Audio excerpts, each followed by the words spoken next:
We're having cigars out here. Yeah. On the Midnight Citizen show, a little outdoor edition. So we hear traffic and birds and probably people taking out their trash. Yeah. We're sitting in the backyard and we were going to record inside, but as you can see, it's a beautiful day. And the sun is shining and about to go down. And Amity, as you know, means friendship. Fireflies are going to start coming out. That was a little conversation we had a couple of days ago. We were talking about, like, what insects do you not mind touching? And if you think about it, insects are all across the board for that. Nobody wants a roach crawling on them. Nobody wants mosquito bites. If a fly lands on you, you're not going to, like, jump out of bed, but you're also going to swat it off. Ladybugs are good luck if they land on you. Ladybugs are, like, people don't mind ladybugs. People don't mind butterflies landing on them. They're insects. Yeah. People don't mind fireflies.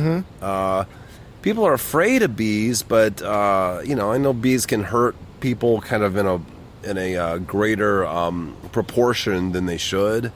With like certain allergies and whatnot. But generally people aren't just terrified of bees. Yeah. And if you were sitting like at a table and you had some flowers on the table and a bee landed on it, you're going to keep eating. I mean, we eat things that bees make with their mouths. I don't know. Having taught a classroom of 13-year-old girls, I heartily disagree with that statement. Oh, yeah? What do they do? They are terrified of bees. Well, I mean, that's the thing. I mean, some people are, but generally, most people aren't. Exactly. Yeah. But fireflies, we were talking that, like, I've noticed a distinct lack of them this summer. And I think usually you kind of see them around creeks, around water areas, marshes, and things like that. But I grew up seeing them all over the place outside, just coming around. Yeah. You'd take the jar out and you would catch the fireflies and all that. And but yeah, this summer I've noticed a distinct lack of fireflies swimming around in the air. Yeah, I don't know where they go to in the daytime. I guess down into, little holes or something. Cicadas, too. Cicadas, this is supposed to be a big cicada summer. Well, there's a certain kind that's coming out. Oh, okay. And then when you hear them, and I heard them a lot noise? in Mississippi, and I have a recording of them. I'll get you the recording. I did it on my phone. But it sounds kind of like Dagobah. Yeah? It sounds like sort of the background like where Yoda drone lives. of Dagobah. Yeah. Let's see if I can find the... it was kind of an interesting recording. Okay. But I haven't been spraying for mosquitoes back here because I just don't want to hurt fireflies. So I'm just enduring a little bit of mosquitoage. Okay. It's like, I'll have to go with... I'll get it to you later. I don't know what it was. I was born with a very special kind of skin where mosquitoes really do not bother me nearly as much as anybody else. It may be a superpower. I don't know. I always have this belief that, like, everybody has superpowers. Like, there actually are superpowers in the world. They're just not exciting superpowers. Yeah. Like, being able to light yourself on fire like the Human Torch, or contort yourself like Mr. Fantastic, or anything like that, or like have knives in your hand like Wolverine. But my superpower may be like I just am Mr. Repellent. Oh, I repel. Well, that's I repel mosquitoes. That's a pretty enviable one to have. Yeah, I know. I could always hear really well and see really well. There you go. You're Mr. But I get mosquito bites. You're Mr. Excellent Vision. Man. I have good vision and good hearing, and generally a good sniffer. So we were watching. So I should say, by the way, just for background information, that you are, you have been on the show before, Dave. Oh yes, I have. The last time you were on the show was last summer. Yeah, it was the last show I did actually of last summer. Right after Jimmy Buffett died. Oh, that's right. That's right. We were kind of going through his catalog. Yeah, we were. So, yeah, just for background information, we met many years ago when we lived together. It was me, you, and Jason lived in the house of Hunter.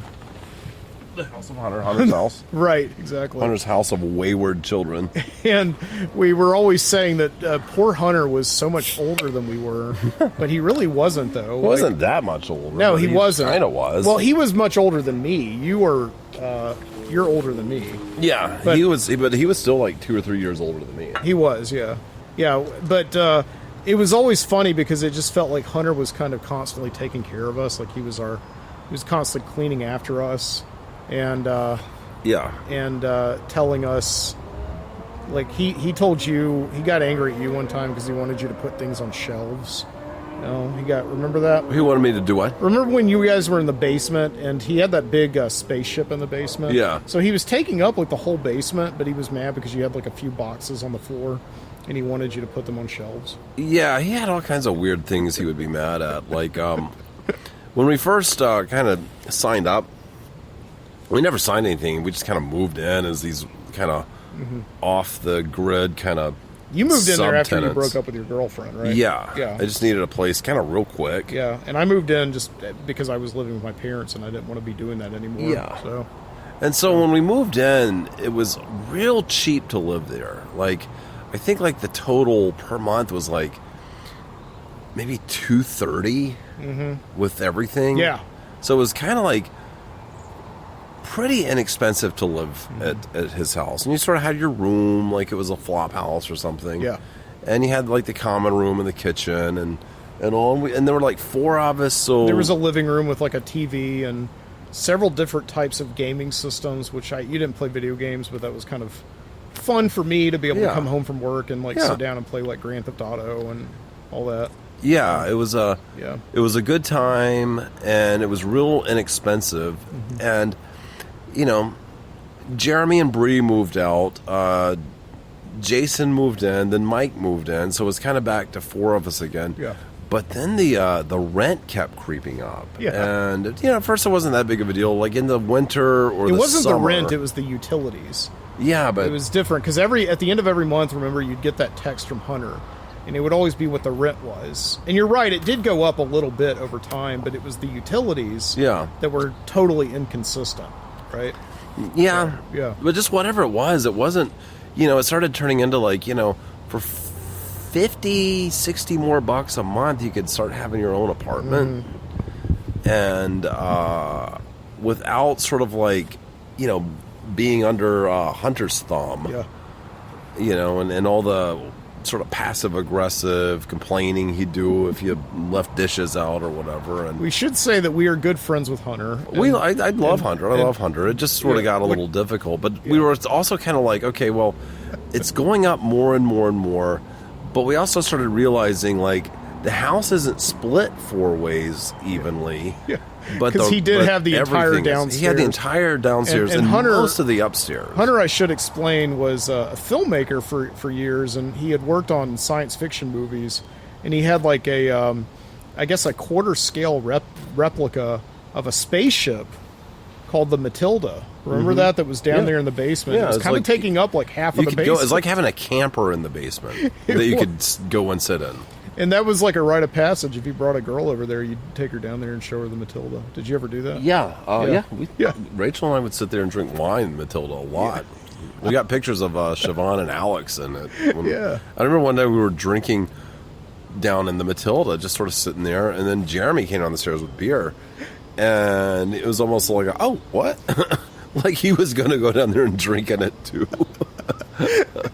I remember one time getting to the point on a date where a girl came home with me, and I was like really trying to do everything by the book to make sure it kind of stayed cool, and it sort of broke apart when I asked her to come down to the basement and see the spaceship. Oh no, that was not very good. Yeah, but it was okay. We went up and we were in the common area. We were in the living room, and we were watching the movie Once. You know that movie? The movie Once, it's like about a singer and songwriter, and very romantic movie. So we're sitting there, and it was around Valentine's Day, and it's like 2:00 in the morning, and then suddenly Hunter comes upstairs because he lived downstairs. He comes upstairs and sits at his editing machine. His 2 big monitors that were right next to each other on his big ball, and he's got this big chair that's like a ball that provides lumbar support because he's sitting there for hours and hours on end editing videos, And he just starts editing while we're watching once and having like a romantic evening. And then he starts watching the movie with us and commenting on it and everything. And we were fine. And we should say, like, Hunter was in no way at all like a single, basement dweller. No, he was nice. He got ladies and all that, and I believe he's married now. And he lives like 2 blocks away from us. Yeah. No, I always enjoy talking to Hunter, but he was unusual at times. He was.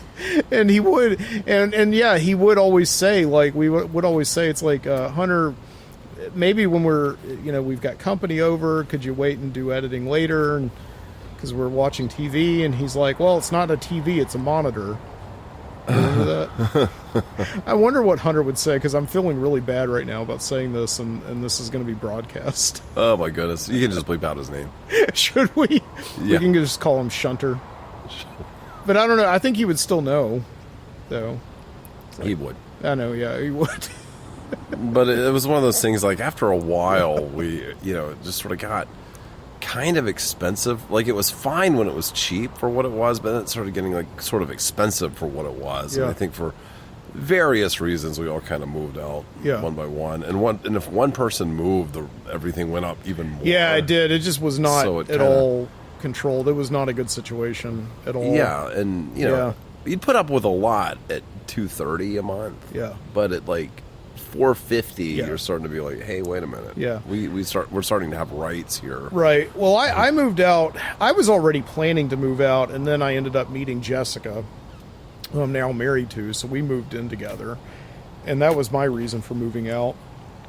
You moved out because you moved over here in with Stephanie. Yeah, right? But I was rarely there, like, the last year and a half were, anyway. Yeah. It was basically just your crash pad. Yeah, just if I was in a fight with my former girlfriend. Yeah, and then Hunter finally eventually moved out. It was weird because me and Jason especially, we lived there several months after you moved out, so we sort of saw this procession of, like, people who moved in. I remember there was this one guy that we just called Goodwill Hunting. I can't remember his name, but me and Jason called him Goodwill Hunting, because he was a guy who would, like, move in. He was like an engineering student at UAB, and he would, like, write equations on the window. Oh, weird. Of his room and all that. So yeah, that was. Was that before I was there? Didn't you have, that like, was 2 after waves? you moved out. Oh, No, that's what I believe. That was after you moved out. Because a lot of us kind of, like, stayed there, like, more than once, maybe even more than twice. Yeah. It was just kind of like like a bus terminal. Yeah. Or something, I guess. It's like you always had a place to crash. Yeah. And it was weird. One of my mom's former students lived with him for a little bit. Like, this guy was like, "Oh, I recognize your last name, Booty." And it's like, "Was your mom, Miss Booty?" It's like, oh, yeah. Yeah, I mean, what's her first name? It's like, I don't know. But I checked it out with my mom, and he had been a former student of my mom's. And I remember that. Yeah. And then Hunter, I guess, got married and eventually moved out, and he's living, like, you could probably literally, with a really, really good wind-up, throw a rock and hit his house right now. So he lives right over there. And, like, I'll see him some nights when the wind is right and the stars are shining. I'll occasionally see him walking the neighborhood. Yeah, I always enjoy talking about it. I do miss just sort of the random AM talk radio that Hunter could be if you walked by. Oh yeah, totally. And he actually was a radio host for a brief time. Oh, that's right. He was on the radio. I have some audio that he was. Yeah, it was weird to turn on the radio one day and just hear Hunter's voice. I think that DJ also was his roommate. Like, once really?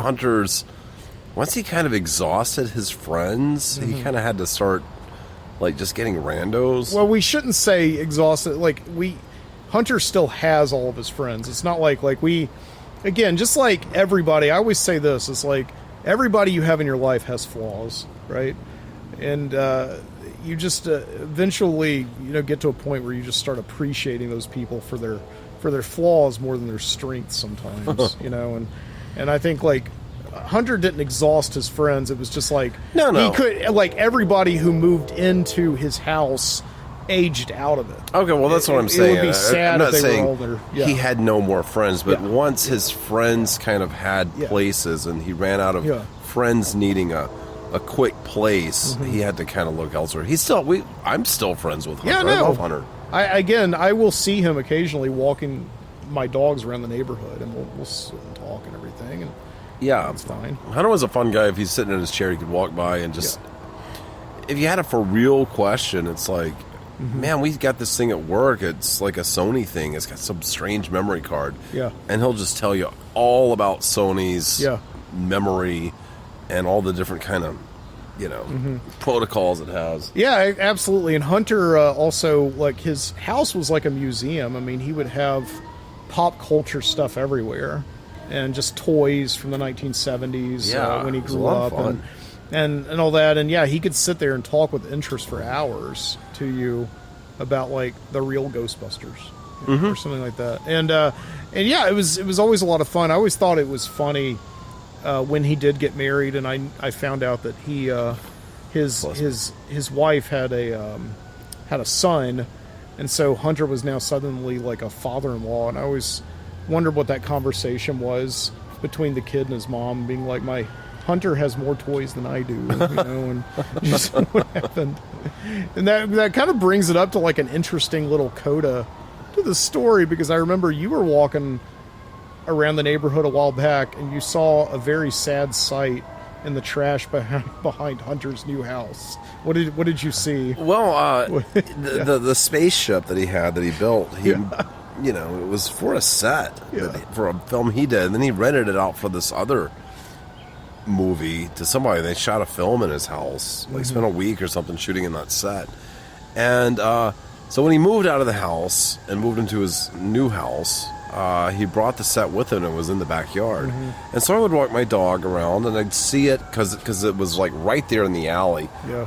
But, as the seasons went on, it just kind of started deteriorating more and more and more. The rain would come down and you'd see it kind of sagging a lot, or something would kind of fall off or whatever. And, it's just outside. And it's not built for outside. It's built to be in a studio. Yeah. And so eventually it just kind of rotted away, And eventually, I guess he decided he's probably not going to repair it or do anything with it. So I guess he did he let it rot more and more and more. And then he... old folks' home's probably having an issue right now. Yeah. But anyway, he just kind of let it go. He just kind of finally stomped it down or whatever and threw it away. Yeah. I always wondered if the firemen get sick of that because they just know what's going to happen. But they do that about 3 or 4 times a day. There's an old folks' home up the street and around the corner, and they're always kind of heading that way. Yeah. But anyway, at some point he just knocked it down, and that was it. That was a wrap for Matilda after, God, I don't know, 6, 8, 10 years, I don't know. And you just looked at that Matilda and you're like, man, all the great times we had in that. Yeah. Spaceship. Yeah, I've got some pictures of Alex and Siobhan sitting in it. Yeah. We're all sitting there. Right. I would love for anybody who's listening to the show right now who's been in the Matilda to send a picture. Oh my God! Of them sitting in it. What was the movie called? Like called Galactic or something? Zero Prospect. Zero Prospect. It was a movie that he wrote, directed, and produced and edited. Of course. Yeah. I remember watching him edit that. He did that whole thing. I think it took him from like 2001, maybe, when he started production. He finished in like 2004. Yeah, Brian Pace is in it. Yeah, and he just shot it on weekends, and I remember going over. He was like basically the first professional editor I had ever met, and so I would go and sit with him over to Shelley Productions and just sit on the couch and drink Mountain Dew Code Red while he edited Zero Prospect, and it was a lot of fun. And I mean, again, that's how I got to know Hunter. Of course, he was in the sketch comedy group Happy Nowhere that I was writing for, so that's how I initially knew him. And then, years later, he was like, hey, somebody just moved out again. Would you be interested in moving in for like $230 a month? And I think that by the time I moved out 3 years later, I lived with him from 2007 to 2010. By the time I moved out, I believe I was paying maybe $330 a month, and probably about $200 in utilities. So when I think about that now, I was like, that's an incredible deal. But at the time, that's right? I was working I was working part-time for Starbucks. I was in graduate school the first time, and so every dollar I was making was going to living in that house. Yeah. Right. So it just it was a tough proposition. Yeah, and Jason, he worked so far away that if he just didn't live in that house, the gas money he saved at the time, because gas was like kind of weirdly high at the time, pretty much just paid for any other place that was nearby, and he would just score time and money. So it was kind of costing him to live in that particular location. Right. But I do miss those days. They were all, they were fun. They were a lot of fun days. The only thing that I hated was when I would come home late at night, and especially if it was a Friday and Saturday, and the house would just be empty. And that made me feel like such a loser, because it's like everybody else managed to find something to do on Friday night, and I was like there alone. And that's and it was also, kind of scary too. Yeah. And there was that one time we saw Paranormal Activity, I remember, and you guys thought it would be a funny prank because you knew I was going home to an empty house. Steffi wouldn't let me do it. Yeah. She was disinterested. Yeah. You thought you were going to come by and scare me. We wanted tapping to. on the windows. And we wanted to do things like that. Get you. But Steffi was like, no, you can't do that. But we did scare you one time real bad. Yes, you did. Yeah. We set up a monster. Like a ghoul. A ghoul. So, like, your background is a project that you had for a while, which was a really cool project, was you went down to the former Miracle Strip in Panama City, Florida, and they were dismantling their Haunted Castle dark ride. We dismantled it. You went down there and you bought it from them, and you dismantled it with some friends, I guess. Yes. And brought it back up here to Birmingham, and you set it up as like a just a Halloween attraction. And I guess you did a couple of seasons at the zoo. Is that right? One season at the zoo. Yeah. That was hard. Right. It was just hard. It's hard to do stuff like that. Of course. Outside. Yeah. And we did our best. It kind of helped make a dent in paying for itself at the time. At a time when I really needed it. But God, it was way more work than it should have been. And they offered us, could you revamp it somehow for a Christmas thing? And we talked about, it's like, I just don't want to keep messing with it at the zoo. It was a hard place to kind of work. And the idea of it being real cold or whatever in the future when it's winter would just start making it worse. It's just, I had to say, like, if we could do it in the barn or something, the hay barn, maybe, but I'm just not going to do it outside. I can't do it outside. Sorry. So you did it in like this kind of closed off building in Avondale, right? We did it in Mark Osbeck's building. Right. Where Saturn is now. Yeah. But all this is to say, though, that you had all these props for the dark ride. Yeah, like scary guys. Yeah, scary guys like ghouls. And the dark ride at Miracle Strip was very famous.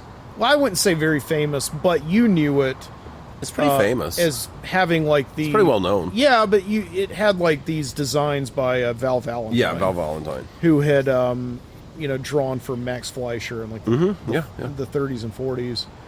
And it was the coolest day. We went there. This was maybe 12 years ago. He was in a nursing home in Atlanta. And we went to Atlanta and spent 5 or 6 hours talking with Val Valentine, and and he drew a Popeye for us. And I still have it. As we know, as much as we know, that may be the last time he was ever interviewed.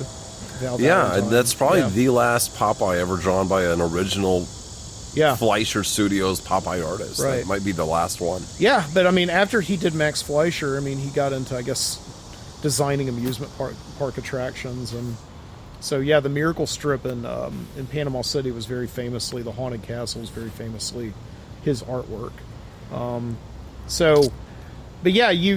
You kind of had that influence, and I guess you designed some scary guys and some ghouls and all that.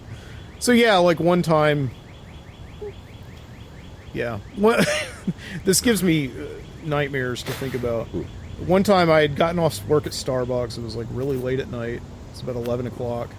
I just wanted to come home and just get into bed, and maybe take a shower and like read a book. And I came home to Hunter's house, and I, just came into the little common area, and I thought it was kind of weird maybe, but I was so tired I didn't think much about it. But you and Jason, maybe Stephanie was there. Stephanie was there. Y'all were kind of being quiet and not really talking that much, and it was like maybe they just had a fight. So I walked into my room and I turned on the light, and suddenly, like those haunted house dark ride sounds, those buzzers that come on, came on, along with like this hanging ghoul. It was like this ghoul man that was hanging from my lamp, or from my fan, my ceiling fan. And I was so scared, I literally like ran out of the room. I like jumped behind the couch or something. I don't know what I was doing. Oh my God, you were running around going crazy. Yeah. Because it was buzzing and lit up with red and blue lights and a strobe light. Yeah.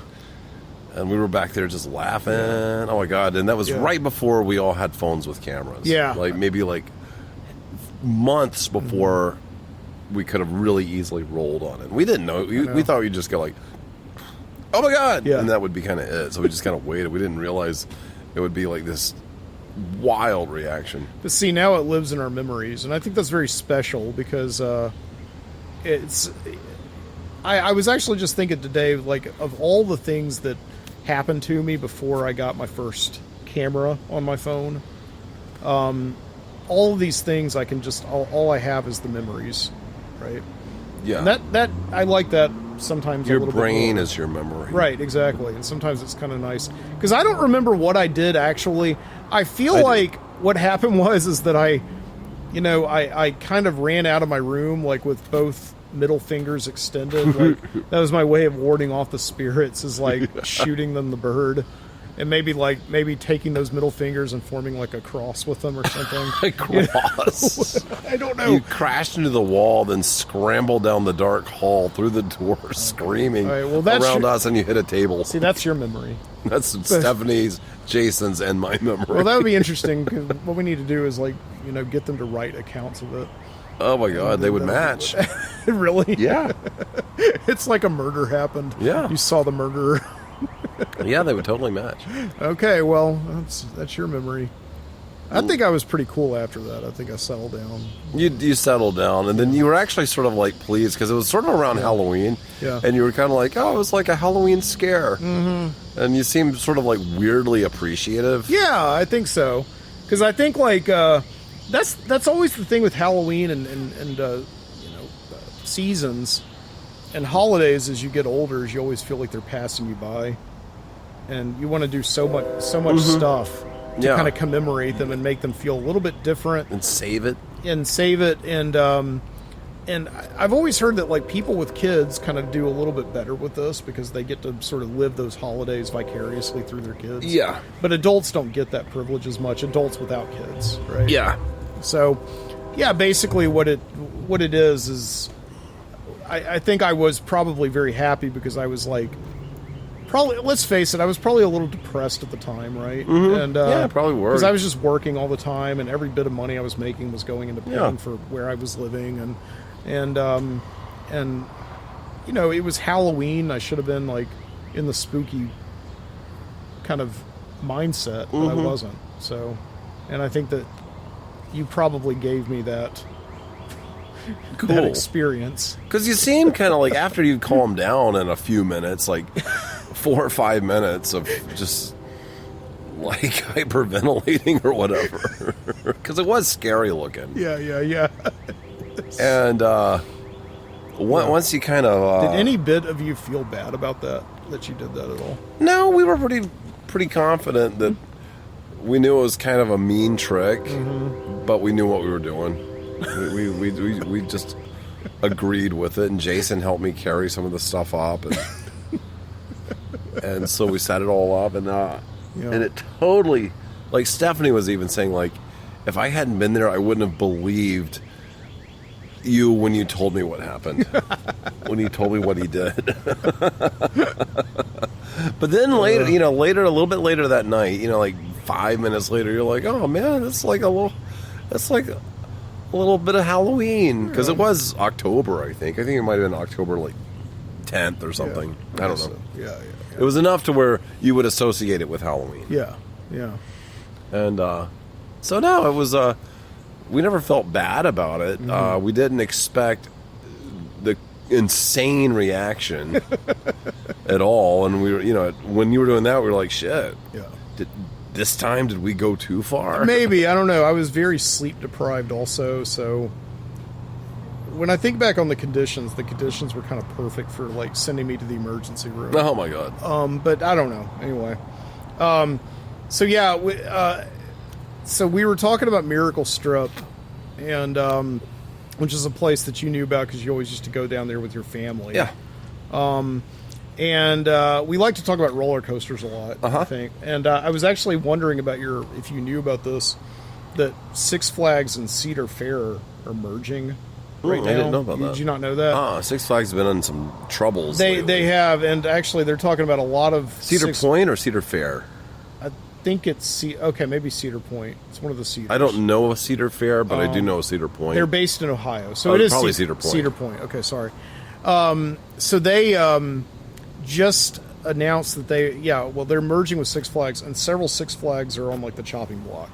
And I checked today, and over Georgia, I think it's still safe. They just left the New Orleans one in the Katrina puddle. The Superdome. Well, yeah, they did that years ago. Not the Superdome, but the one. Yeah, I mean, they just abandoned that. They did. But I grew up going to Six Flags over Georgia. Same. And I was kind of stunned when I got older, and I realized that whenever somebody would talk about Six Flags, it was always about Great Adventure or Six Flags Over Texas, or they never really... The one that was in Georgia always seemed to sort of get stomped on a little bit or just forgotten by a lot of people. And I always wondered why that is. Did you have that same feeling? Six Flags that I heard, at least... Yeah.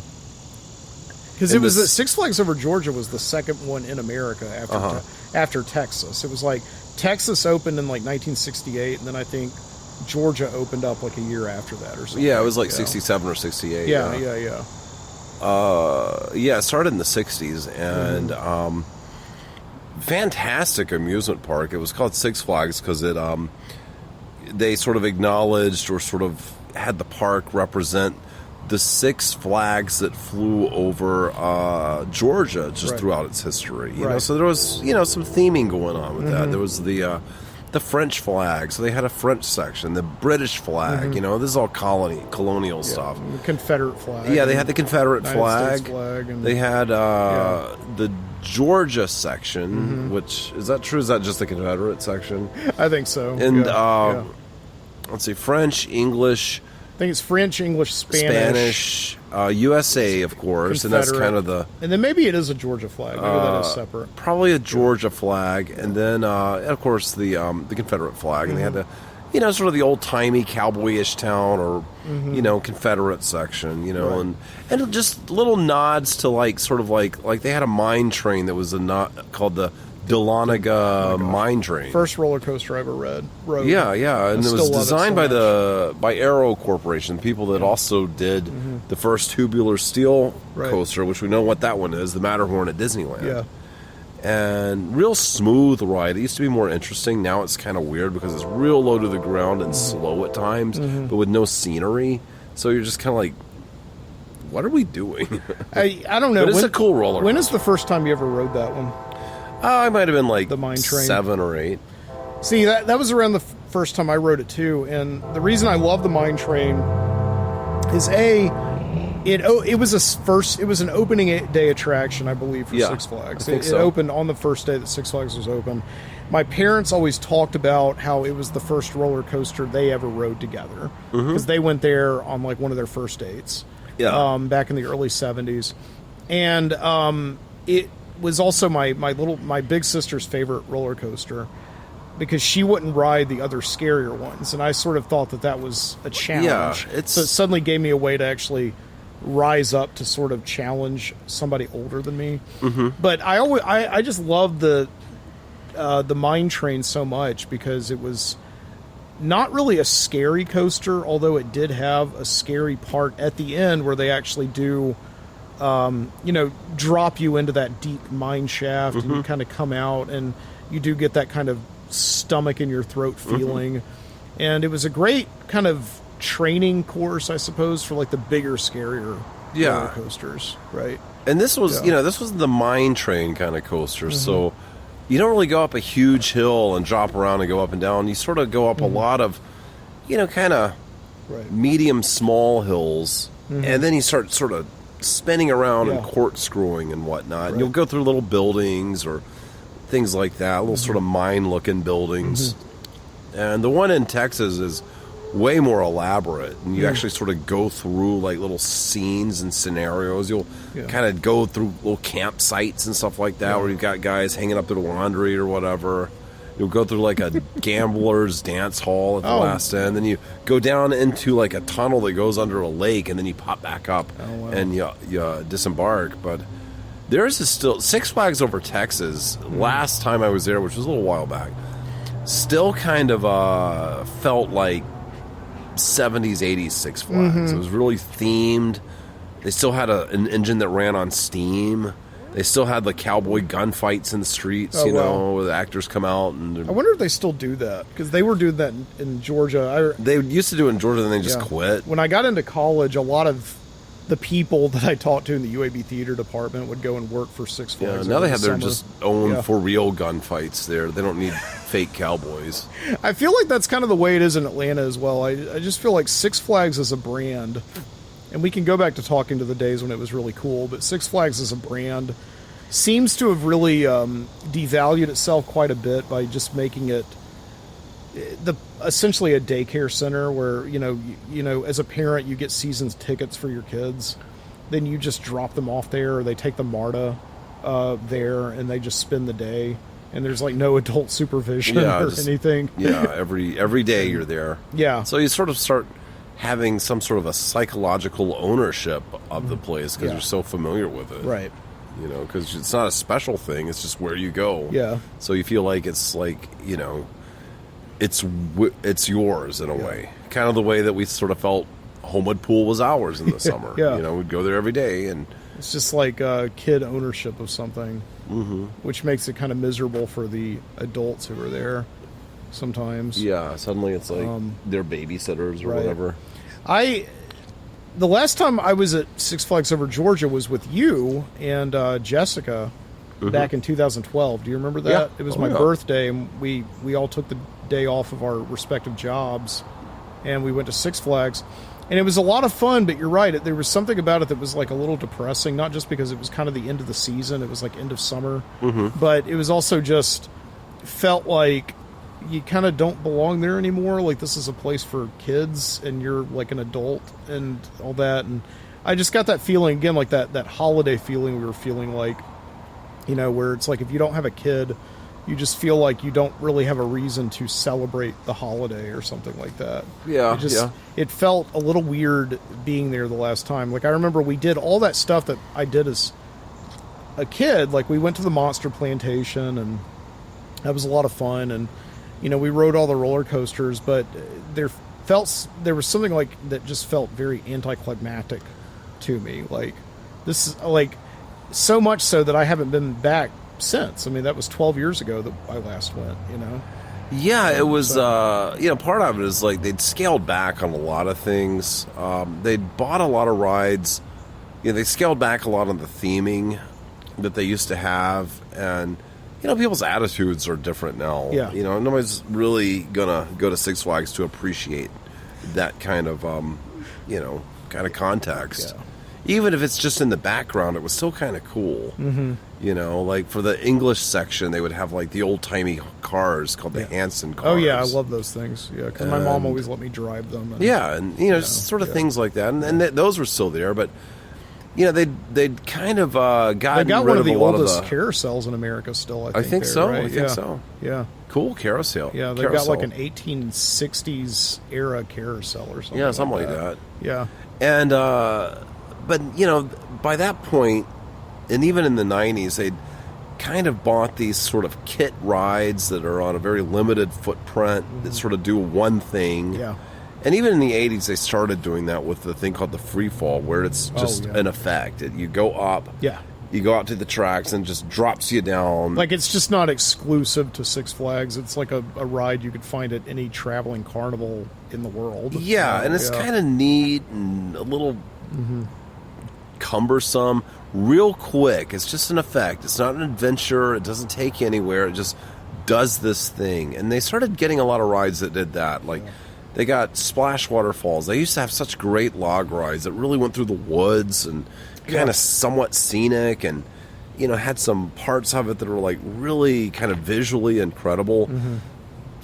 And then they got this one thing. It's like, well, the point of it is you go up the hill so we can get you up the hill. Then you turn around and you go down a big hill so you can make a big splash. Exactly. And that's the point of the ride. Right. They've recently taken that out, I've heard. Oh, have they really? Yeah. See, I remember before there were splash waterfalls, there was just the log ride. That's all they called it. Yeah, they had two of them. And they did, and intertwined or something. They were. So I remember my I don't know if this was the official name, but my mom and I, when I was a kid, we would always call them Log 1 and Log 2. Yeah, I think. And Log 2 was the much bigger.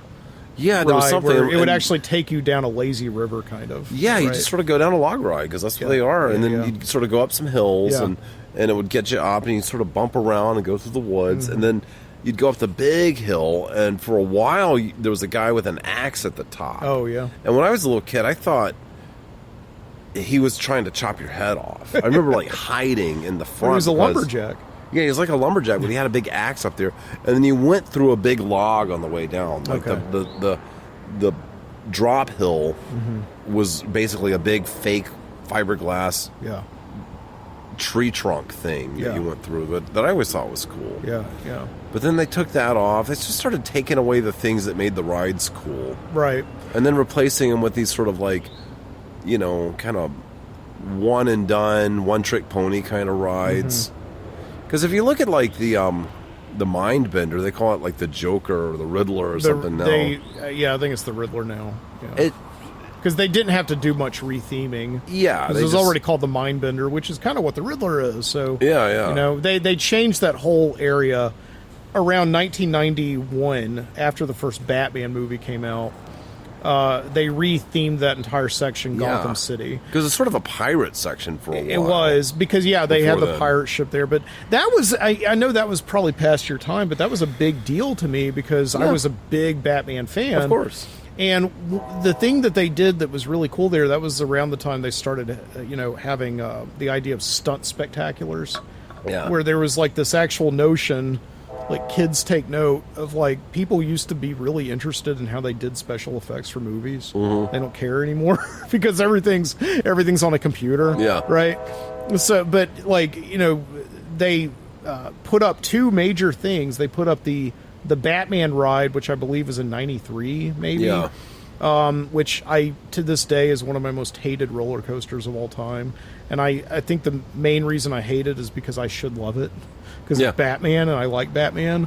But it's a herky-jerky, terrible roller coaster. And then the Stunt Spectacular, which is really cool, which for years was, themed, even as Batman sequel after Batman sequel came out, they continued to just, like, stick with telling the story of the 1989 Tim Burton Batman movie, right?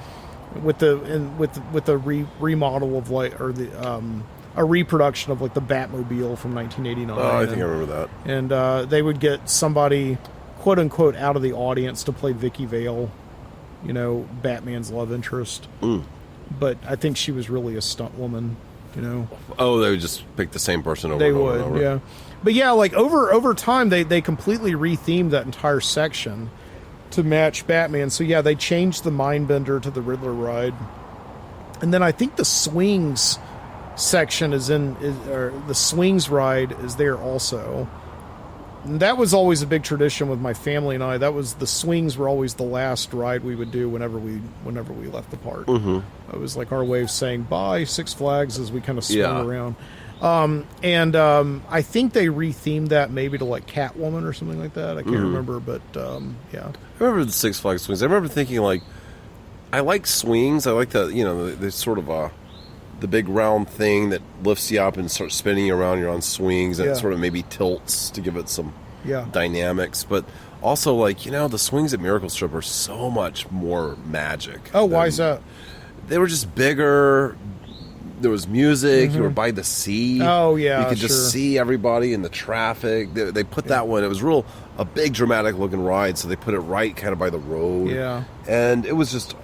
Usually the vibe of the swings at Miracle Strip was so you knew you were on the beach when you were on there. Yeah, it was just exciting. I understand what you mean by that because like at Six Flags Over Georgia, you're just kind of like in a you're just kind of over parking there. lot. Yeah, kind of near the parking lot. And, I know what you mean. And it just sort of it wasn't as big as theirs were. Yeah.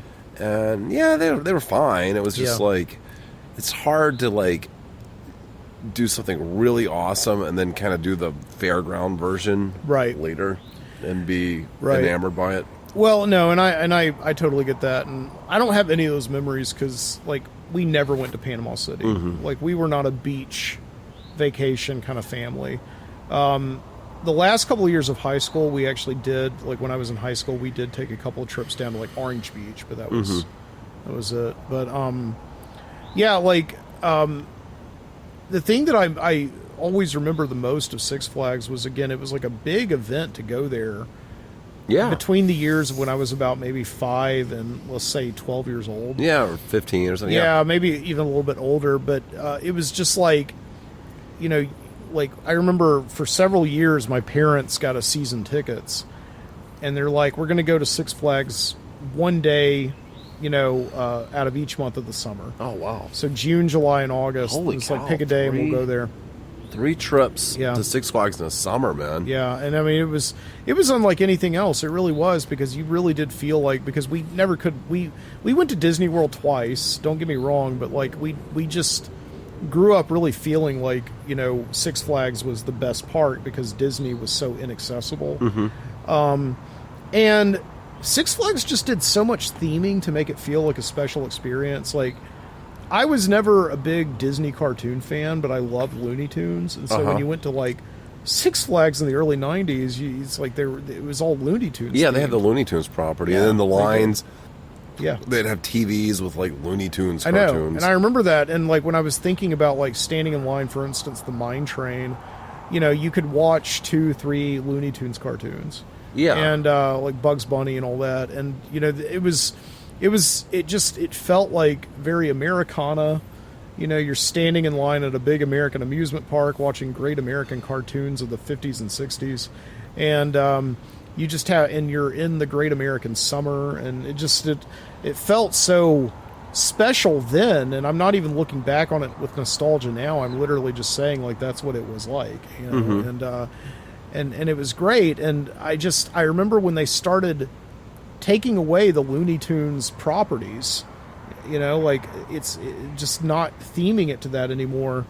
And going back in 2012, it's like, they still got like the Batman ride, which was Warner Brothers, but they didn't have like Bugs Bunny and Yosemite Sam characters walking around, and they weren't playing the cartoons in the lines anymore, like in the queues. And you're just kind of like, what is this theme to anymore? They just let it go. Yeah, it just felt so disparate. And, like it used to have all kinds of fun little surprises in it. You'd be kind of just walking down some of the lanes, and the park is sort of built around kind of a hill by a river. Yeah. And so it intertwines, and there are lots of trees and lots of sort of changes in elevation. Very interesting layout for a park. You can be on one side of the park and feel like you're a million miles from the other side. And you could always look up and see the Great Gasp, which was this ride where it's a big tall tower, about 220 feet tall or whatever, with it kind of looked almost like a crown over the whole park, and parachutes would go up and down it. They'd lift you up and drop you down. The parachute ride. And so that was kind of like, you knew you were in Six Flags when you saw that. I mean, that kind of reminds me of the Gasp, that beach umbrella thing.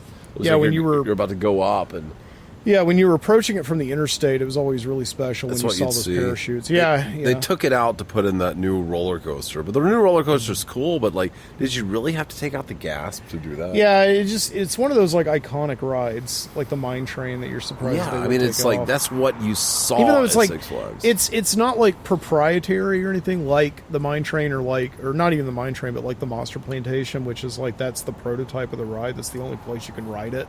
The Great Gasp was a Coney Island ride. Yeah. I mean, it was a very standard amusement park ride, but it was still just like so iconic in the Atlanta skyline. Oh, it was so... And also provided me with one of the funniest things I've ever seen at Six Flags, which is like watching, like, I don't know what teenager was working that day, but they literally let a 300-pound man get on that thing.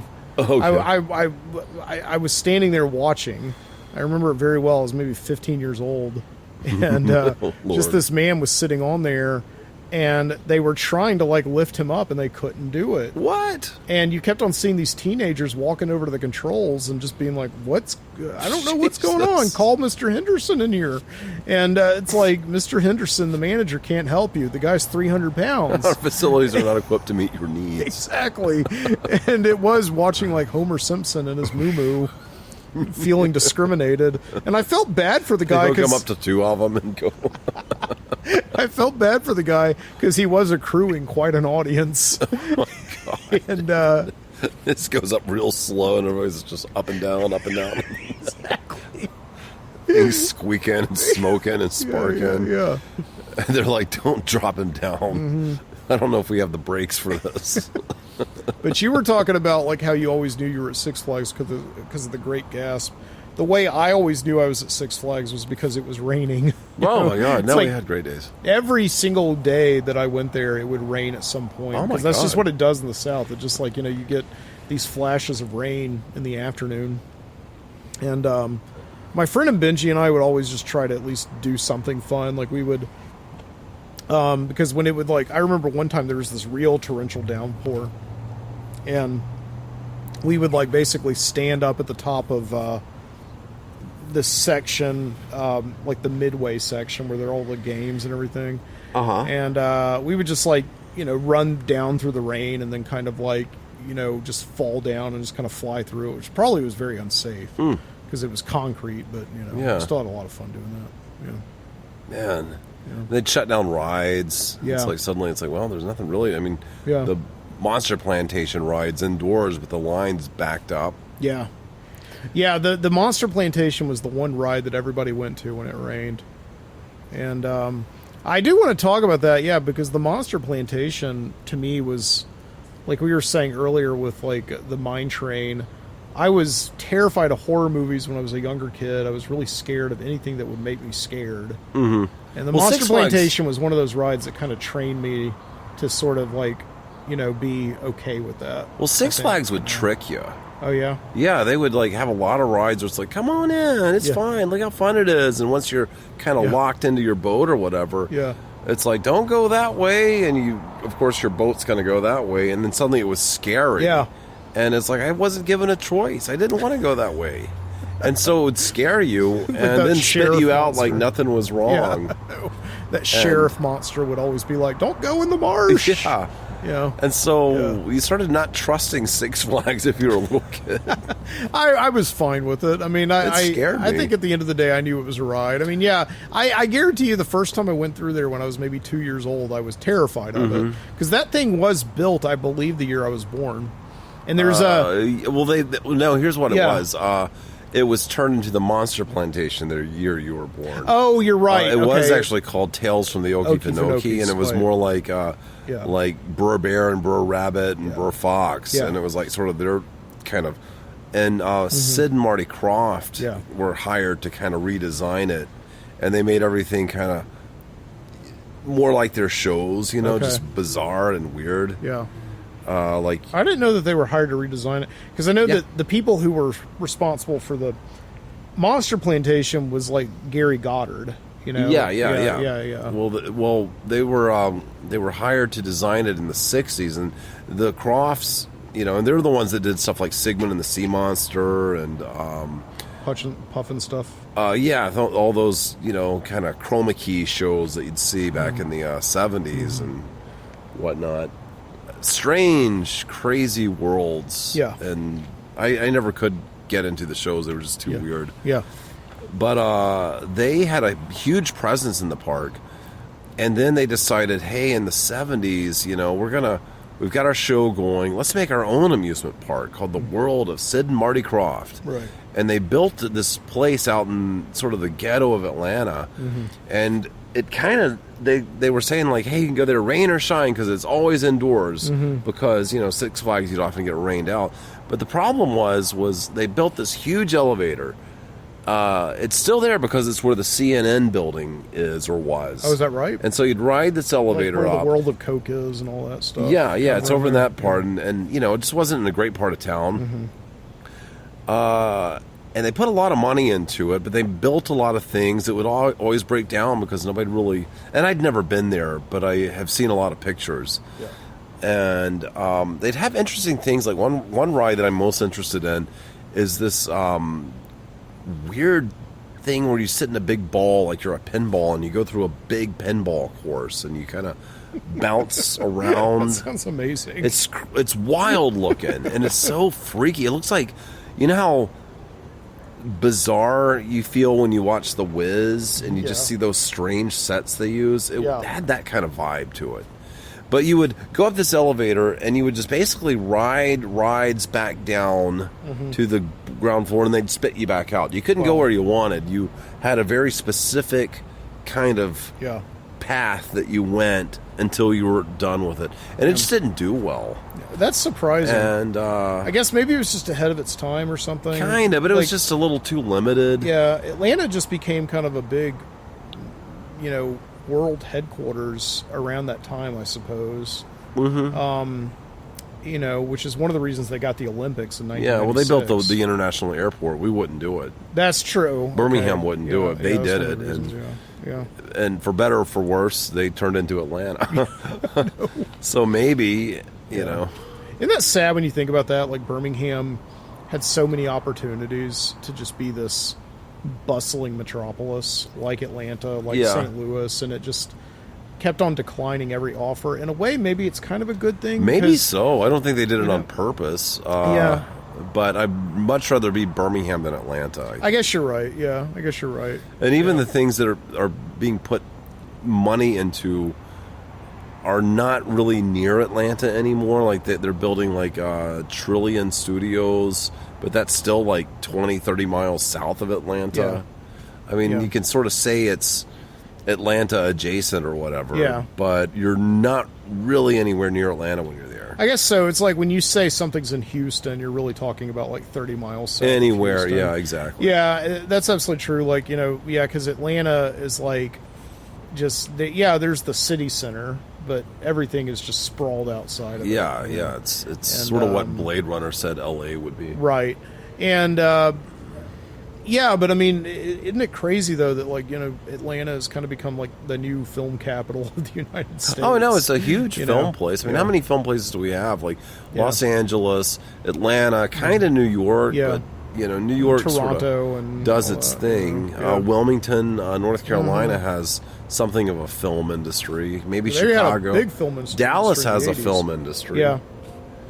Wilmington is where they or right outside of Wilmington is where they shot a lot of Maximum Overdrive. They did, and also Blue Velvet was shot there, and that was where Dino De Laurentiis set up his film mecca, I guess. Yeah, Dallas always had a big film, TV industry, which I always enjoyed. Right.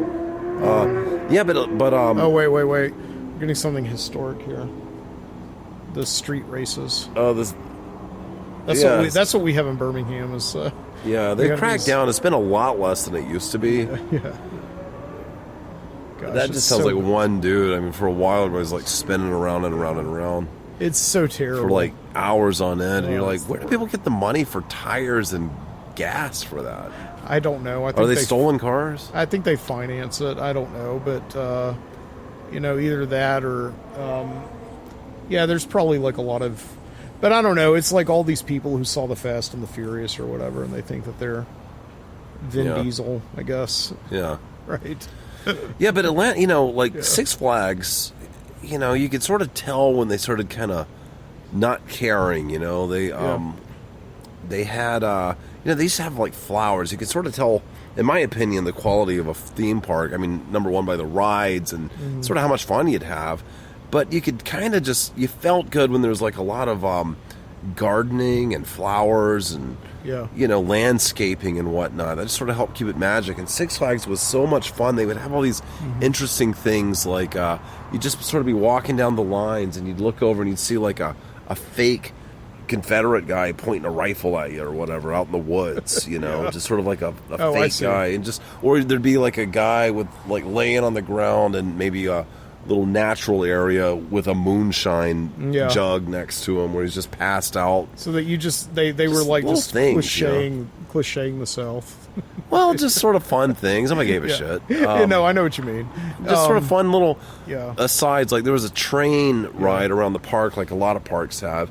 And at one point in the woods, you'd pass this cabin and there were all these skeletons like having a dance. Yeah. And just things like that, they're just interesting. You're like, wow. Yeah. And then I guess they started just sort of realizing, well, their clientele doesn't really care about that. So just, nix that. Don't worry about really the lands anymore. Georgia, England, France. Don't worry about really. And just kids are, I mean, again, your primary audience now is kids. And they don't care about, any of that stuff. At least now they don't. Yeah, now they don't. Because we did. We thought it was kind of fun. Well, it was just fun to look. It's like, look, there's a guy with a rifle. It was. And, again, it was like the thing is like we just didn't have anything because you're older than me by about 10 years and all that. But I also just remember, not having as much stuff at home to entertain me. And there wasn't just this endless stream of entertainment to come in and just fill your brain and make you forget that you live a boring life. And so when your parents told you we're going to Six Flags in a couple of weeks, man, you would count down the days. Oh my god, if the church said we're going on Six Flags on June 20th or whatever, you would count the days until that Saturday morning when you'd load up into the church bus or church van and you and 20 other people would go to Six Flags for the day and you'd stay there till they shut it down and they usually shut it down with fireworks. Right, and that costs money, so that was nixed. I don't know if they do that anymore. And it would stay open till midnight, maybe 10 o'clock. They stayed open really late, well into the night. I recently they probably shut it down at 6 now. I recently found on YouTube somebody posted their home video of a day at Six Flags in 1990. I couldn't get more than 3 minutes into this before I started. I had to turn it off because it made me cry. Oh no! It was making me so sad because it's that was the exact experience I remember. Because you would come into those big gates right when it opened, and they would have a big opening show. They would bring all the Looney Tunes characters out. They would do a dance. And then they would open the park, and you got to go one way. I remember the Georgia Cyclone was on the right side. There was I can't remember what was on the left. Now it's where you walk to go up. You'd sort of go toward the Scream Machine and things like that. Yeah, that would sort of take you to sort of the gasp area, the mine bender area. And again, you go through these domed kind of tree and vine tunnels. And all of this stuff is still there today, but it just feels again, I'm only going on my experience from being there 12 years ago. And if I felt like it 12 years ago, it had kind of lost its theming and its way and was just a big parking lot with a bunch of roller coasters in it, I can only imagine what it must be like today. Oh my god! I mean, you've seen the news. I mean, there was some big shootout with the police there and things like that. Just all kinds of just unfortunate stuff. But God, it used to be so vibrant and so much fun. What do you think Six Flags gone down? Is it because of the crack epidemic? Say what? Is it because of crack? No, it's just joking, but everything, people blame crack for everything now. But in a way, kind of, because it's all these theme parks, the attraction of them is that they were in these major city centers, and Six Flags was almost always only a less than a day drive away. So it was great counter programming to Disney World, where you had to kind of alter your entire schedule to be there. Yeah, and it was, it's sort of easy. It was easy to round up a trip. Like, one of my favorite memories, this was like maybe 1990. One night I was at Books A Million in Hoover. Yeah. And Books A Million was a bookstore that I like going to. They closed really late. Like they might have closed at like 11, maybe. And so if you're just sort of at home, you sort of wrapped up everything you've done, and you just want to go someplace, I could drive a couple of blocks over to Books A Million and just hang out and look at books. And a lot of their books were, fairly inexpensive. I don't know how they did it, but you could buy like a really nicely printed Beatles picture book or something, and it might be like $4. And so, and I, being a Beatles obsessive, I was always into that because of, just the big full page photography and everything. It just looked so good, and it was affordable. And so anyway, I was there one night, and I bumped into Eric, who I knew fairly well, but not enough to really hang out with a lot on my own. Yeah. But I bumped into Eric Hawley, and we were sort of talking, and it was like 10:30 at night or whatever, and it was sort of strange to see somebody that I was kind of friends with, but only through somebody else, but was really excited to see. And somehow we got on the topic of Six Flags, and we said, do you want to go tomorrow? And he was like, yeah, I'm up for it. And it's like, well, you want to leave like really early in the morning? And Eric was a guy, somehow we all had things we had to do all day, and Eric could pretty much stay up till about 4 in the morning, and sleep till 2 in the afternoon. Yeah. Eric was just allowed to do that. We weren't. And, we're all like 17, 18 or whatever. And Eric had a lot of agency in his life. And, I had a little bit, but not the life that Eric had. And so we talked about like, I gotta wake up at 4 wake up at like 6 a.m., take off so we can get there kind of when it opens, so we're not losing any time. Because I didn't want to roll up at like 1, So anyway, I couldn't sleep. I was really excited that night. I had to kind of count money to get it together, because I think we could get in with like a Coke can for like that was $16 or something. I think they still do those promotions. I'm not sure. Because you buy a Coke, it's like, this gets you into Six Flags for half a price if you bring your Coke can. So I had my Coke can, or Eric had the Coke cans or whatever. But anyway, so we had a big plan going. And I got up about 6 a.m., which was hard for me. It's hard to do that when you're like 17, 18. And so I drove over to Eric's house, which is about 1.5 miles, 3-4 minute drive. Drove over to Eric's, and I didn't really want to be banging on his door, but I didn't see any sign of life. And so I was a little bit like, oh shit, I want to bang on his door right now. I don't know him that well. Yeah. And so I thought, well, I'll call him, which meant I had to go to a phone booth. So I went down to a Circle K. What year was this again? This is probably about 1990. Okay. So 91 maybe. Probably about 91. And so I picked up, I went down to the Circle K and called his number. And there was no ring or no answer. And so it's like, crap, he probably just forgot. That's Eric. He's probably going to sleep till 2. And I was thinking it's off, but still a block away. So it's like, well, I'll just drive back one more time before I just call it and just say it was just sort of one of those things. But so I drove back up the little hill up Columbiana and turned onto Caravel Circle.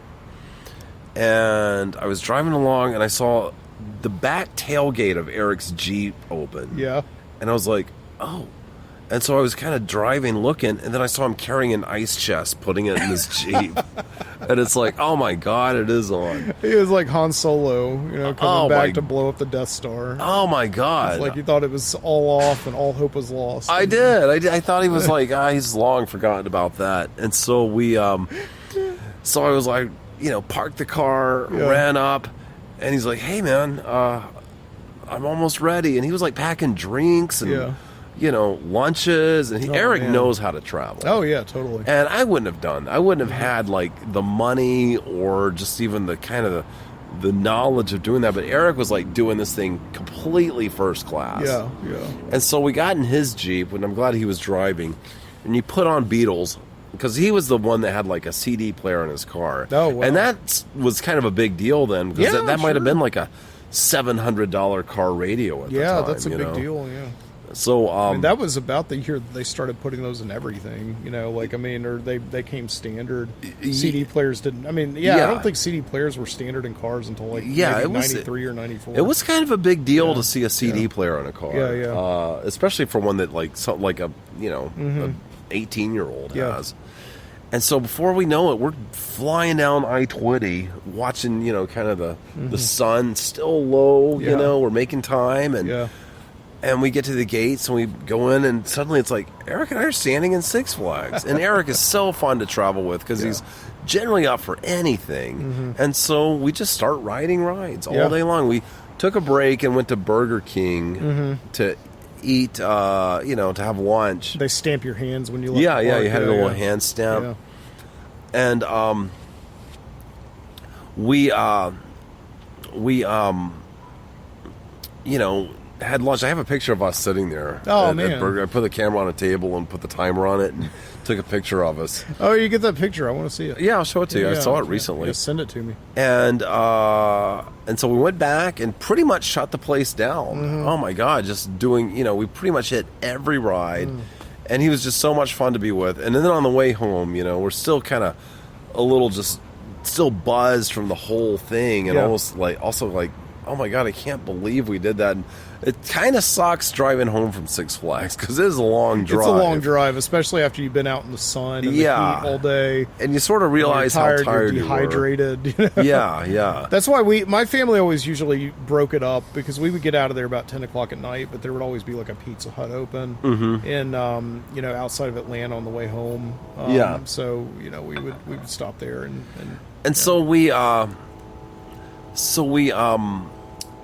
drove home, and we got off of the interstate, and we were driving down Highway 31, kind of past the Books A Million that this all started from, in Hoover.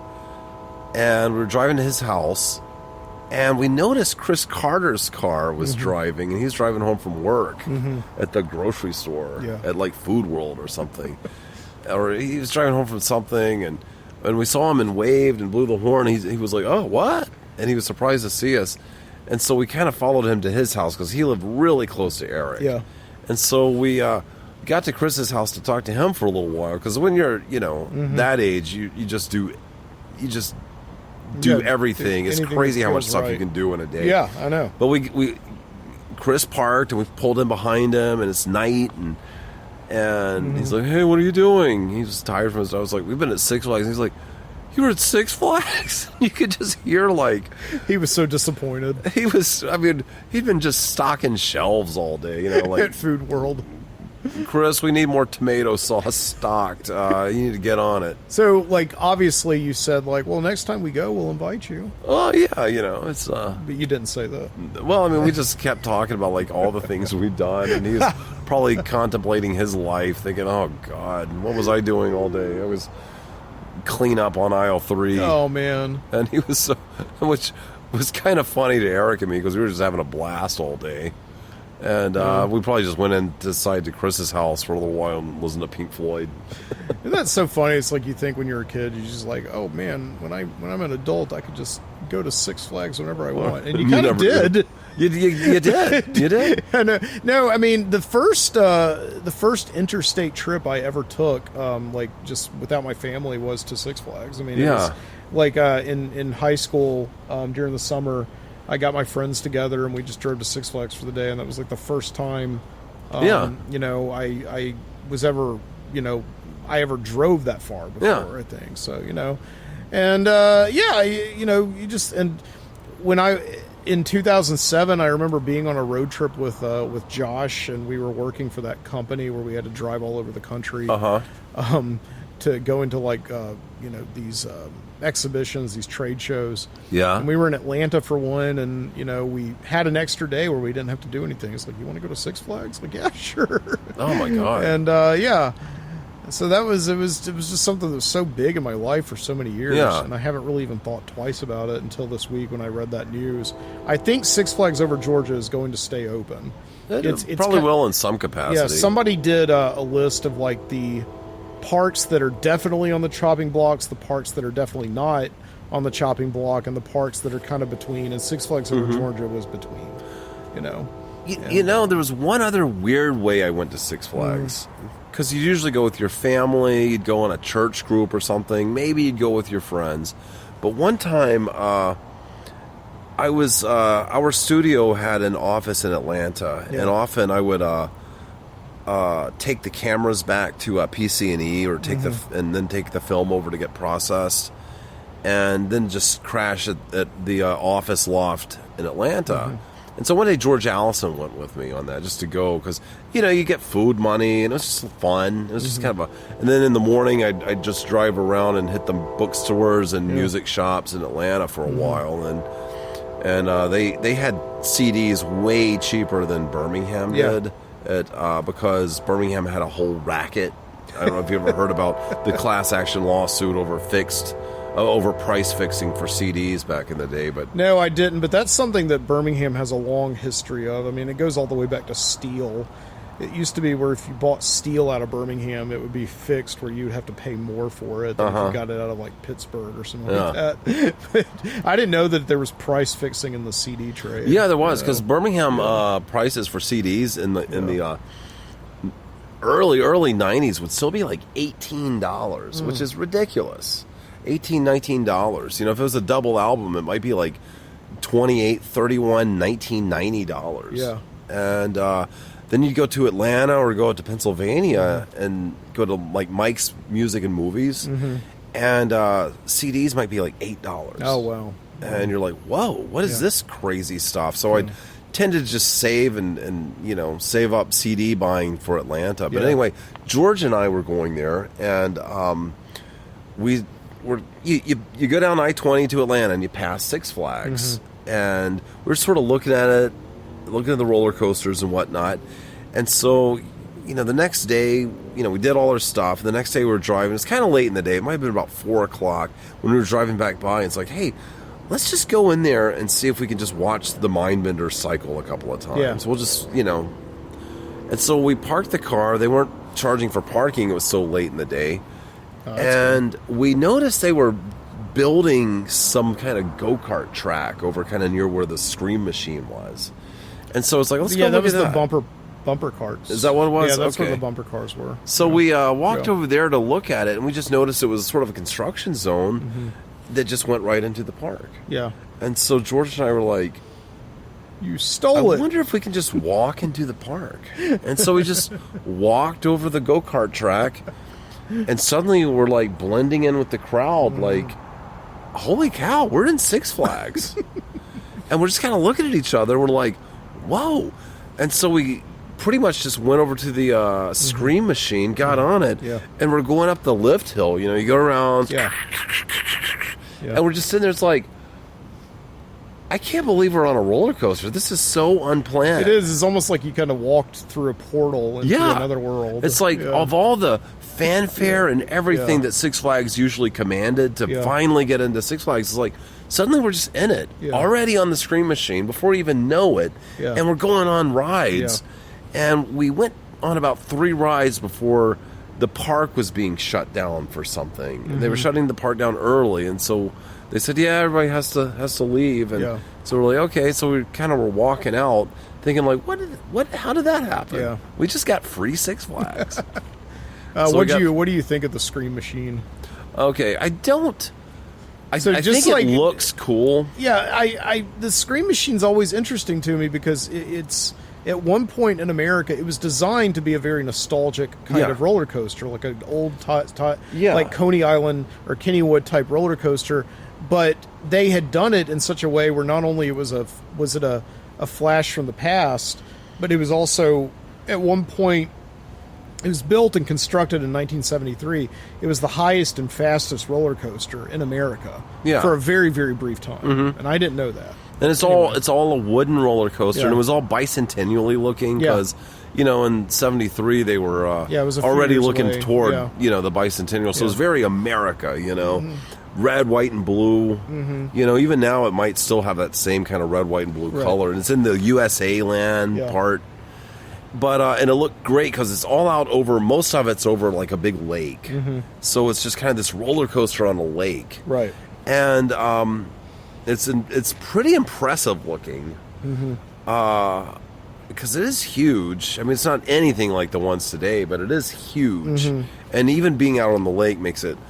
But I don't like it because I feel like it's very anticlimactic. That first hill is pretty incredible.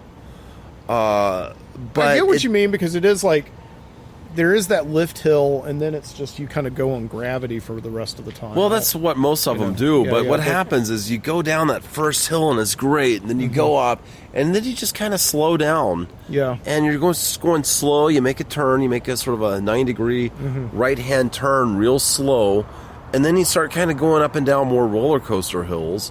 But you're also off in this really depressing part of, like, the property.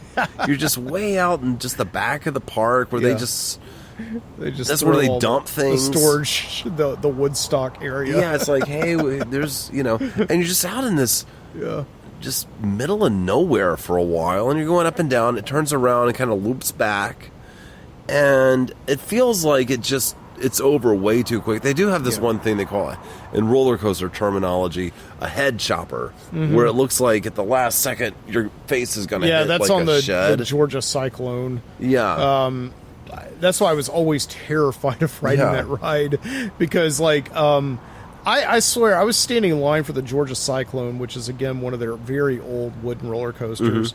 I swear I looked up one time in the Georgia Cyclone, and I saw a piece of wood fall off of a beam. Oh yeah, it was like. Yeah, you'll see them flapping around. Yeah, and but they've got so many head choppers on that ride that I never could ride it comfortably. That was a rough ride too. They've changed that. They've actually completely re-railed the thing. It felt like the wheels were stop sign shaped. It felt so dangerous. But the Scream Machine though. Yeah, I remember that. Did you ever ride it backwards? For years they did the gimmick. I remember that, but I never did. Turn it around. I did it a couple of times. I always thought it would be kind of fun. It seems like it might kind of hurt a little bit. I don't know. It wasn't that bad. I mean, I loved the Scream Machine. It was one of those rides that for years, of course, I was terrified of roller coasters. And then I rode the Mine Train, and then the Scream Machine was the next one. I worked my way up to the Scream Machine, and then I was like ready to go on one of those new like steel beam roller coasters. Not new, but when Six Flags got the Ninja. Oh, that was awful. In 1992. Ugh. I wanted to ride that ride so bad, but I was so terrified. But yeah, you're right. It's not a very good ride. That hurts your back. It does. Oh my God. It's a painful roller coaster. It's the same exact thing as the Batman roller coaster. It just is like you feel like there's no possible way you could, It's in such a tight space, a tight area. You're not even really sure how it works. It feels like you're just kind of spinning around inside of a car engine or something. And you're strapped in way too much. Yeah. Too many things. The beauty of the Mindbender, it has like sort of two real loops and kind of a third loop. But you're only held in by a lap bar. Yeah, you are. Last time, because it's so perfectly designed for the physics, that's all you need. Yeah. The Mindbender was like such a smooth ride. I always remember it being it was so smooth. And it was such a great ride because it did something that I always liked. It sort of left. It went off into the woods. Yeah. And so you could stand there and look at it, and it would, if you were sort of looking at the track would sort of just go off to a place where you can't see. Yeah. From where you're loading or whatever. So you kind of went on a little adventure. Yeah. And it was also in a very pretty part of the park. It had like sort of a landscaped waterfall that was around, and you're up in this wooded area. At parts you're up at the treetops. Yeah, and that's what it had to be. It wasn't like the Batman or even the Ninja where you were sort of just like you launched on asphalt, and you were there on asphalt the whole time. Yeah, you were actually in a landscape part of the park. Yeah. I like that a lot. I remember, we rode, remember, I don't know why I keep on saying rode in the past tense is red, but we rode the Georgia, not the Scorcher, the one where you stand up. Yeah. What was the Goliath? The Goliath, that was a fun one. That's a really fun one, and I feel like they finally got like a really monster roller coaster right. It just felt smooth and easy, and smooth, a lot of fun, and a really, really big hill. That climb hill is something like 250 feet. Yeah, it's really big. tall. Yeah. So, but they had to. They for some reason decided they needed to replace the gas to fit that in. I don't know why they couldn't work around it, but they did. Yeah. And they lost sort of the park icon, but the colors are kind of strange. Like yellow. Sort of this yellow and orange pink thing. I don't know. But it's a fun one. Yeah. The super huge roller coasters, they're sort of going so fast that they don't really have the hills that you normally have on roller coasters, where you're just up and down and up and down. You're kind of like down really far, then huge arc, and then some curves and whatnot. It's a lot of fun, but it's a different vibe than it's got some good airtime, as they say it, where you're basically just kind of like they've calculated the curve and the speeds of the hills to where you're sort of floating on air, over some of the hills, which is nice. Yeah. That's a lot of fun. So it's a fun one. I do like that one. The Mindbender, I think, is still my favorite at Six Flags. Yeah. The Mine Train, they need to put some more scenery in it, but they're also kind of moving away from like we were talking about the Monster Plantation. Fairly recently, they actually changed the name to the Monster Mansion. It was called that when we went in 2012. So, Okay, so it's fairly recent. Yeah.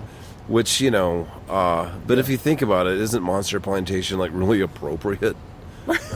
Kind of.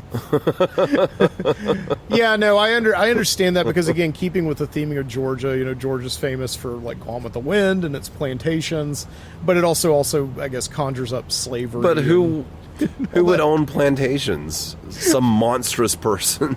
Yeah, I guess. But they were like fun monsters. Weren't they all monster plantations? They were fun monsters. Yeah, I guess. But that was back before anybody really cared that much. No, I know, and again, I think people cared, back then as well. But obviously Georgia has always had like a weird relationship between its past and the monuments. Like, Stone Mountain is basically like the redneck Confederate Mount Rushmore. Oh, I mean, didn't the Klan pretty much raise funding and build it? They did, yeah, but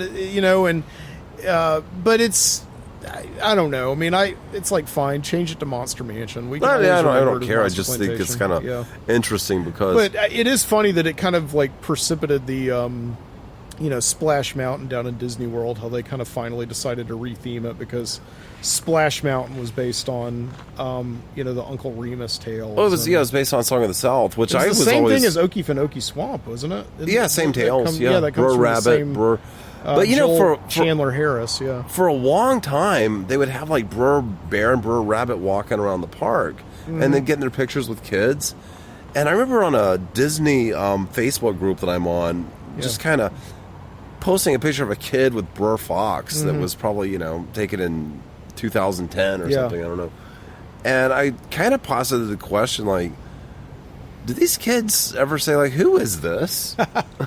Why does this fox want me to take a photo with him? Yeah, it's sort of like, it's the costume's fine and all, but but it just made me wonder, like, why did they think that was a good idea if they're going to just completely disavow the entire Song of the South property? I really don't know. I mean, it was which weird. is a pretty cool movie, problematic in some ways, but the message is really great. Yeah. Well, it wasn't like Splash Mountain was done like in kind of that weird time when Frank Wells was the CEO. It was like maybe that was like Michael. The 80s well, no, it was Michael Eisner era. That ride opened in, I want to say 91. Yeah, so Michael Eisner was like something. So on top of it. That was like it was probably 91. That was the height of the Disney Renaissance.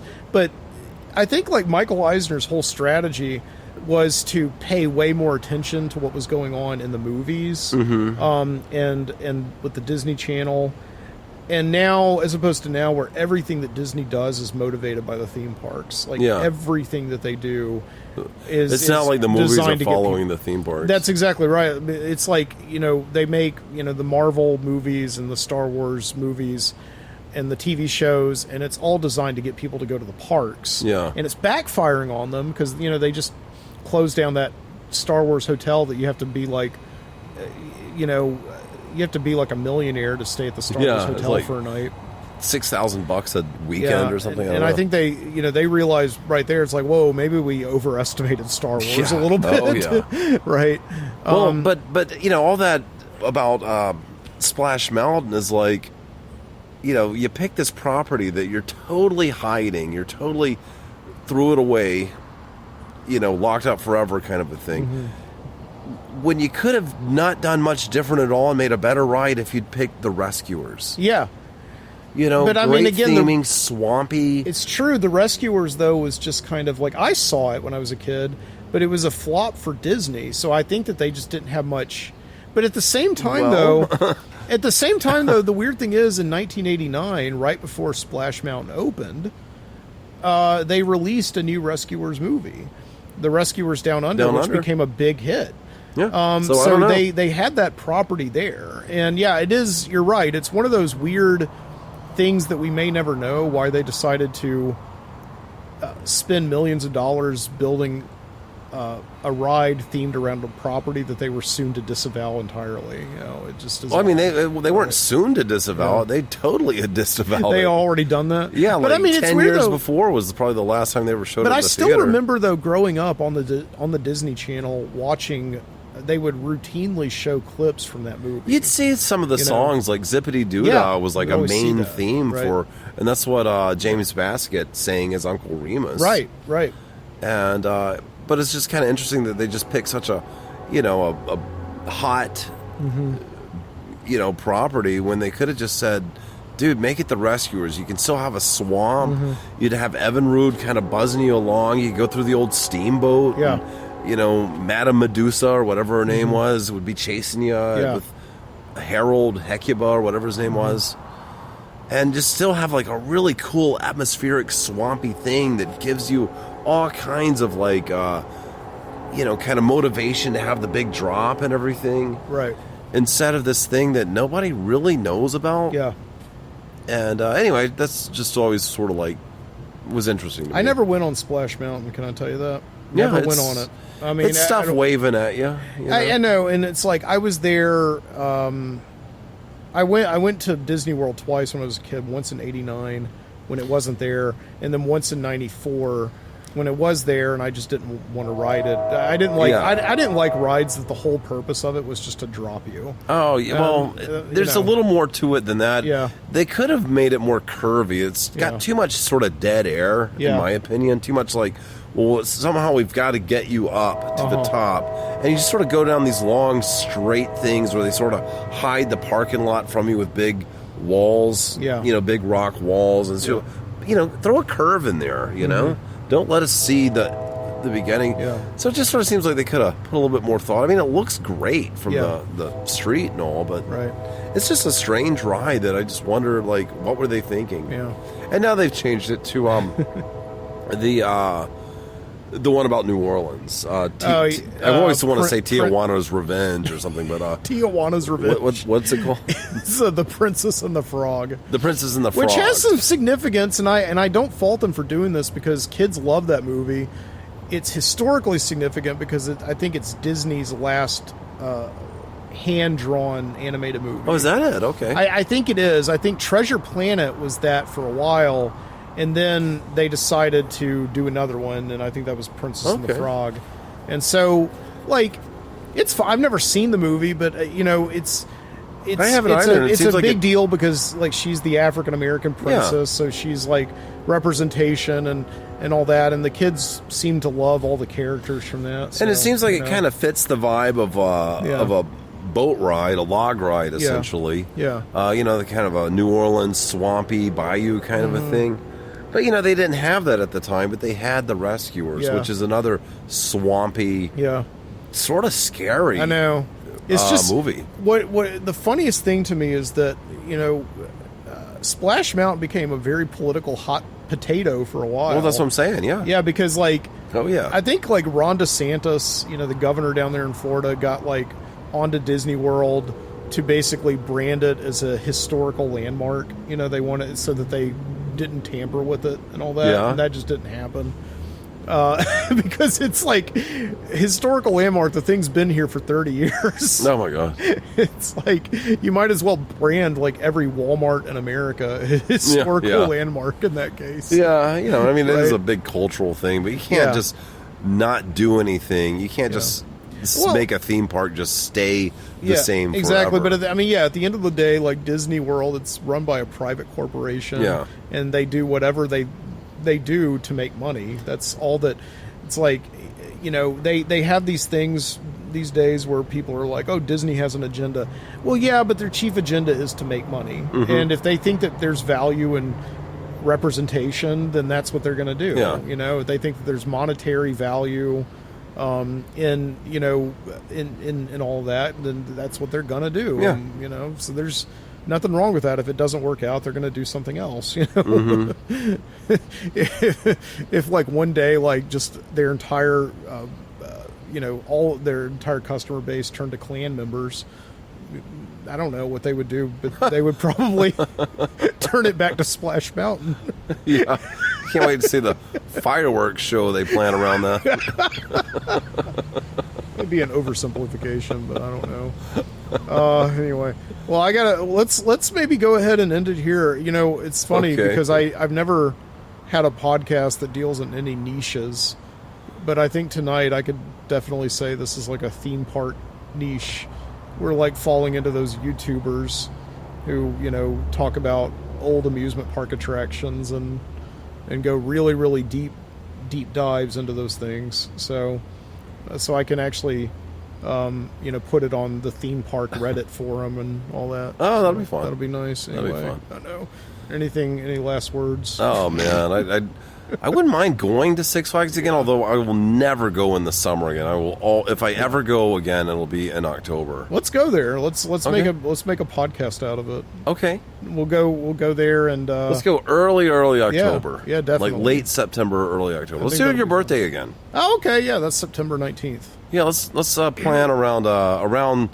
Okay. Are they open like every day, or is it sort of more of a weekends only thing? I have no idea. We would have to look at the website and bring a couple of Coke cans. Yeah. And you know what we should do? See if Eric wants to go. Yeah, I'm going to see if Jessica. I was just going to say that. Let's see if Eric can come and you guys can like recreate your trip. Oh my god. From 1991. With Eric loading up the ice chest. You know how awesome it was to see him walking out with that thing, and it's full of like Cokes and waters. And snacks. And did he have like the long hair like he has today? Yeah, he had long hair. That's the one guy who has not changed his appearance in all the years. Oh man, well Eric kind of just turned into what he wanted to be and what he is, and that's what he is.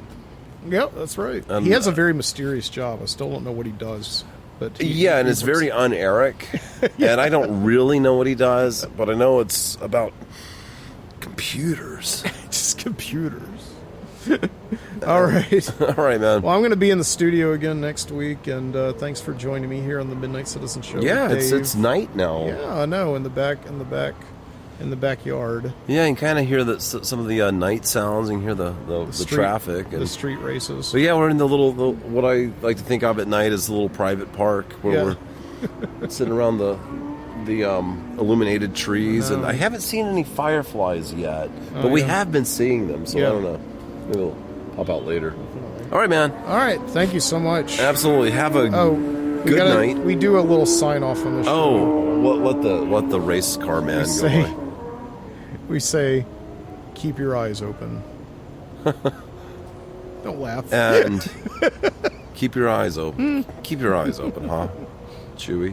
Yay. Is that still recording?